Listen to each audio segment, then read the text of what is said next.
ഈ മേഖലയിൽ ചിലർ ഉന്നയിക്കുന്ന ഒന്ന്, ഈ സർക്കാർ സർവീസിലുള്ളവർ ആ പണിയെടുത്താൽ പോരെ, അവർ ഈ ലോകത്ത് നടക്കുന്ന സംഭവങ്ങളോട് മുഴുവനും പ്രതികരിക്കേണ്ടതുണ്ടോ?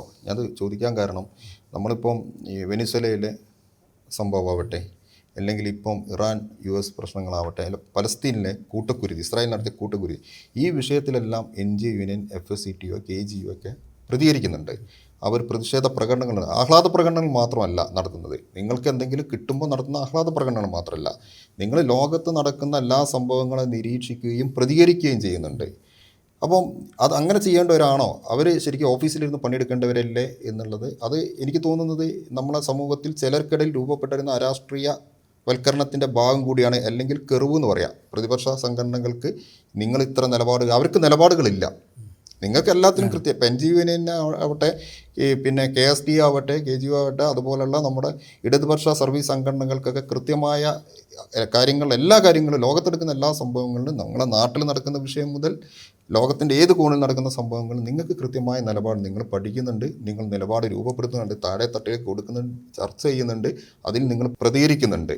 അപ്പോൾ അങ്ങനെ പ്രതികരിക്കുന്നുണ്ടാവുമെന്ന് ചോദിക്കുന്നത്, നിങ്ങൾ യഥാർത്ഥത്തിൽ ഞാൻ മനസ്സിലാക്കിയത്, ഈ നിങ്ങൾ ഇത്തരം സമരങ്ങളോ അല്ലെങ്കിൽ പ്രതിഷേധ പ്രകടനങ്ങളൊക്കെ നടത്തുന്നത് നിങ്ങൾ ഡ്യൂട്ടിക്കിടയിലല്ല, നിങ്ങൾ ഉച്ചക്കുള്ള ഗ്യാപ്പിൽ അല്ലെങ്കിൽ അവധി ദിവസങ്ങൾ വളരെ അപൂർവമായാണ് നിങ്ങൾ ഓഫീസ് പ്രവർത്തിക്കുന്ന ദിവസങ്ങളിൽ പ്രക്ഷോഭ രംഗത്തേക്ക് ഇറങ്ങുന്നത്. അത് അനിവാര്യമായ സമയങ്ങളിൽ മാത്രമാണ്. എങ്ങനെയാണ് ഇതിനെ നിങ്ങൾ ഇത്തരം പ്രചാരണങ്ങളെയും ഇത്ര ആവശ്യകതകളെയും നിങ്ങൾ എങ്ങനെയാണ് വിലയിരുത്തുന്നത്?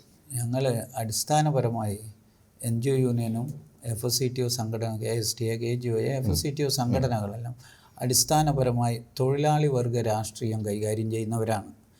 ലോകത്ത് എവിടെയും ഒരു തൊഴിലാളിക്ക്, ഒരു പണിയെടുക്കുന്നവന് ഒരു ബുദ്ധിമുട്ടുണ്ടായാൽ അത് സ്വന്തം വേദനയായിട്ട് തിരിച്ചറിയുന്നവരാണ്.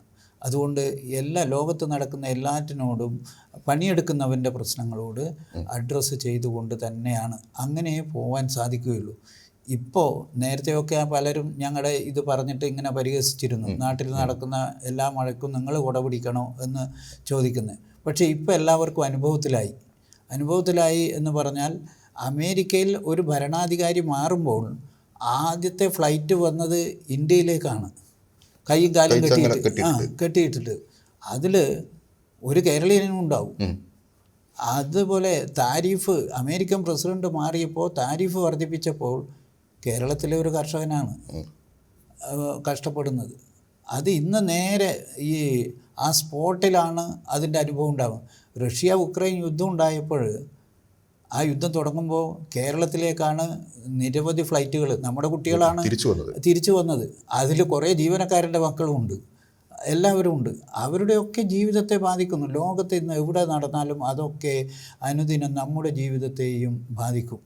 അത് ലോകത്ത് എല്ലാ സംഭവവികാസങ്ങളോടും പ്രതികരിക്കുക എന്നതാണ് ജനാധിപത്യപരമായ ഒരു രീതി. അതിന് ഒരു മാനവികതയാണ് അടിസ്ഥാനം.